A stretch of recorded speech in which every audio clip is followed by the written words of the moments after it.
Hello नमस्कार जय हिंद साथियों। तो कैसे हैं आप लोग? उम्मीद करता हूँ अच्छे होंगे, मस्त होंगे, स्वस्थ होंगे, बिंदास होंगे और बहुत ही बेहतरीन स्थिति में होंगे। तो आइए आज हम लोग बात करने वाले हैं उत्तर प्रदेश दरोगा यानी यूपीएसआई 2025 की, जो कि 4543 पदों के लिए भर्ती आ गई। इसका ऑफिशियल नोटिफिकेशन आउट हो चुका है।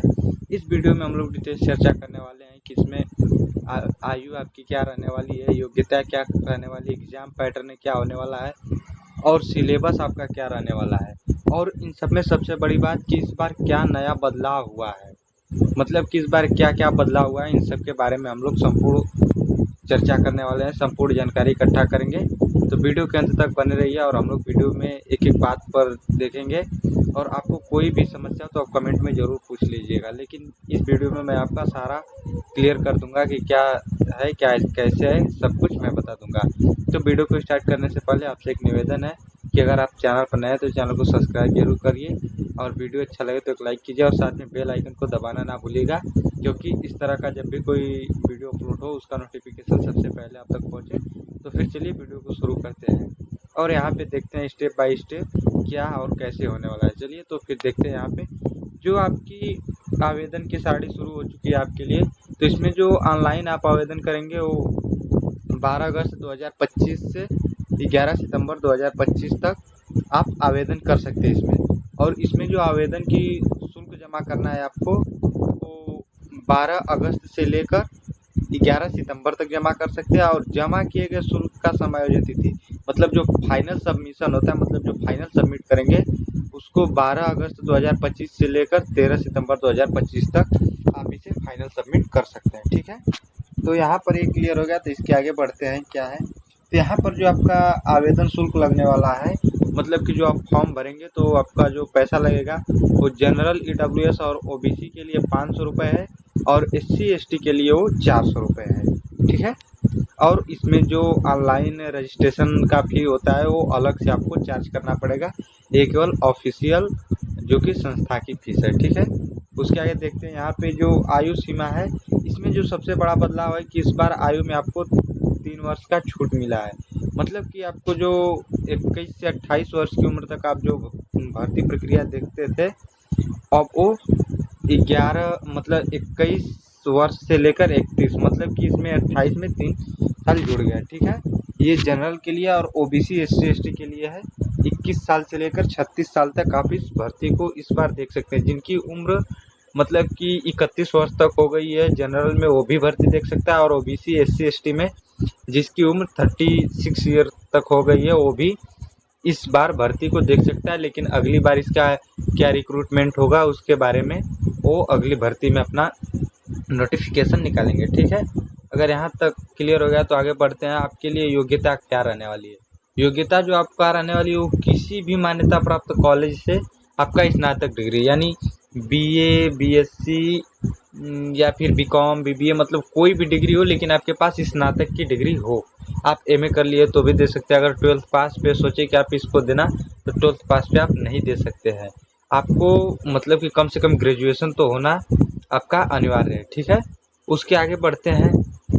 यहाँ पर जो एग्ज़ाम पैटर्न होने वाला है इस बार, जो दूसरा सबसे बड़ा बदलाव है एग्ज़ाम पैटर्न में इन्होंने किया है। एग्ज़ाम पैटर्न में आपको जो है कि ये पेपर इस बार ऑफलाइन पेपर होगा, ओएमआर शीट के द्वारा होगा। मतलब आपको 160 क्वेश्चंस आएंगे, उसकी ओएमआर शीट मिलेगी और आपको गोला रंगना होता है ओएमआर शीट के लिए। ठीक है, और इसमें आपको जो है कि निगेटिव मार्किंग नहीं है। आप जितना मन उतना, मतलब कि जितना प्रश्न आते हैं 160 प्रश्न, तो आप चाहे तो 160 प्रश्न भी कर सकते हैं। और अगर आपकी इच्छा नहीं है तो आप जो नहीं आ रहा है उसको छोड़ सकते हैं। लेकिन मैं आपको ये कहूँगा कि अगर निगेटिव मार्किंग नहीं है तो आपको पूरे के पूरे प्रश्न ही कर देने। ठीक है, ये रहा आपका एग्ज़ाम पैटर्न, मतलब एग्ज़ाम कैसे होगा इसके बारे में पता चला आपको। अब यहाँ पर जो कि अब दूसरा जो इसमें बड़ी बात है कि इसमें नंबर ऑफ क्वेश्चन कितने रहने वाले हैं। तो इसमें टोटल 160 क्वेश्चन रहने वाले हैं। आपको जो समय मिलेगा 120 आवर, मतलब 2 घंटा यानी 120 मिनट का आपको समय मिलेगा। और जो ये पेपर टोटल होता है वो टोटल मार्क्स मतलब 400 नंबर का पूरा मार्क्स होता है।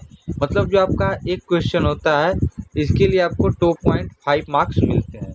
मतलब कि एक क्वेश्चन का 2.5 मार्क्स होता है।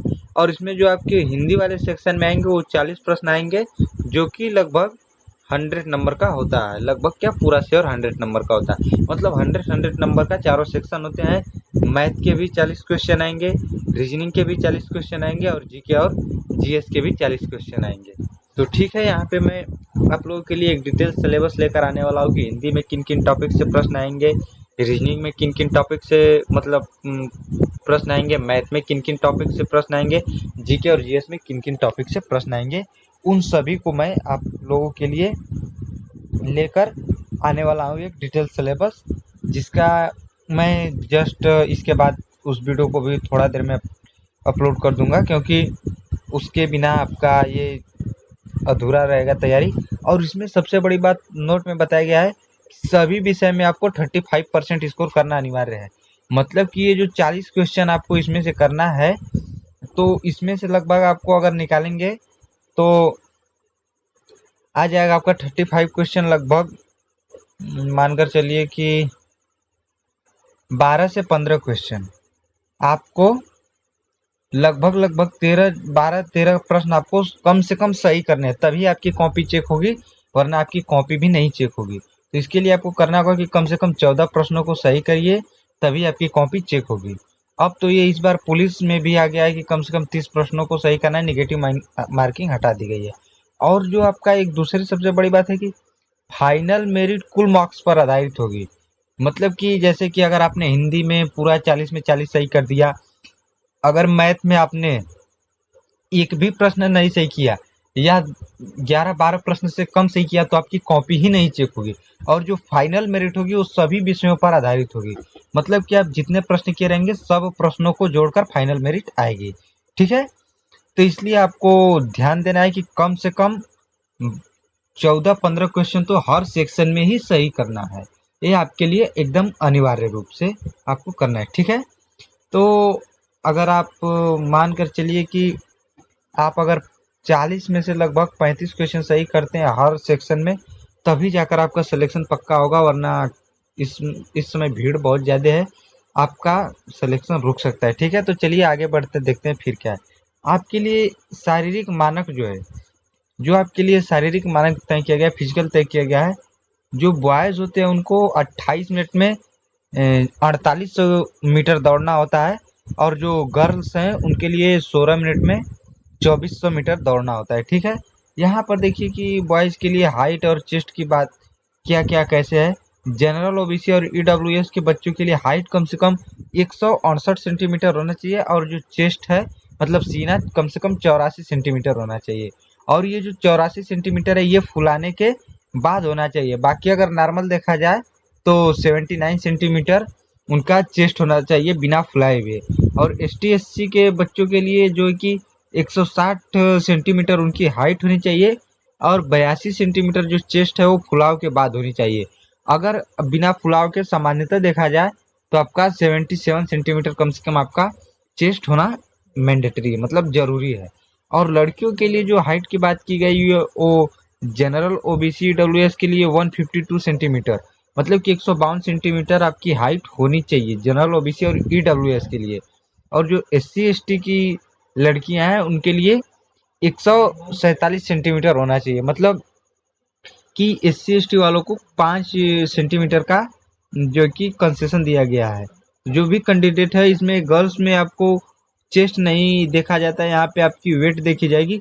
तो इसमें आपका वेट दोनों ही कैटेगरी के लिए कम से कम 40 केजी होना मैंडेटरी है। मतलब कि अनिवार्य रूप से 40 केजी आपका वजन होगा, तभी आप सिलेक्शन ले पाएंगे, वरना आपको इससे बाहर कर दिया जाएगा।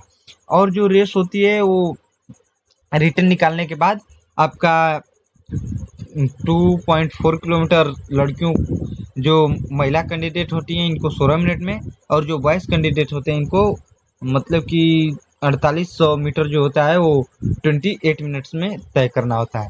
और जो आप फिजिकल के लिए मतलब कि रिटर्न के साथ साथ आप अभी से फिजिकल की तैयारी करना शुरू कर दीजिए, क्योंकि आप केवल रिटर्न निकालने के बाद 1-2 महीने में तैयारी नहीं कर सकते। बाकी आपके लिए मैं एक और सूचना आपको देनी थी कि इसका मैं सिलेबस आ रहा हूँ लेकर वीडियो। और दूसरी बात कि आपको क्या क्या डॉक्यूमेंट चाहिए फॉर्म भरवाने के लिए, उसके लिए मैं अभी एक और वीडियो अपलोड कर दूंगा, ताकि आप उस वीडियो को देखने के बाद आप सही सही फॉर्म को अप्लाई कर पाए, गलती ना करें। तो क्या क्या डॉक्यूमेंट चाहिए उसके लिए भी मैं एक वीडियो बनाकर आप लोगों के लिए अपलोड कर दूंगा। तो वीडियो के अंत तक बने रहे, उसका बहुत बहुत धन्यवाद। तो अगर आप लोग अभी तक चैनल को सब्सक्राइब नहीं किया तो चैनल को सब्सक्राइब कर लीजिए, और साथ में बेल आइकन को दबाना ना भूलिएगा, क्योंकि इस तरह की जब भी कोई वीडियो अपलोड हो उसका नोटिफिकेशन सबसे पहले आप तक पहुंचे। अगर वीडियो अच्छी लगे तो एक लाइक कीजिए, और इस वीडियो से रिलेटेड कोई भी आपको डाउट है तो तुरंत कमेंट कीजिए। आपके जो कि परेशानी का हल तुरंत निकाला जाएगा।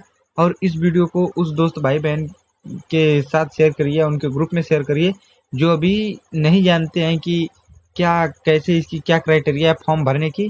तो इन सब चीज़ों से उनको भी अवगत कराएं। तो फिर मिलते हैं एक नई सुबह नई वीडियो के साथ। धन्यवाद।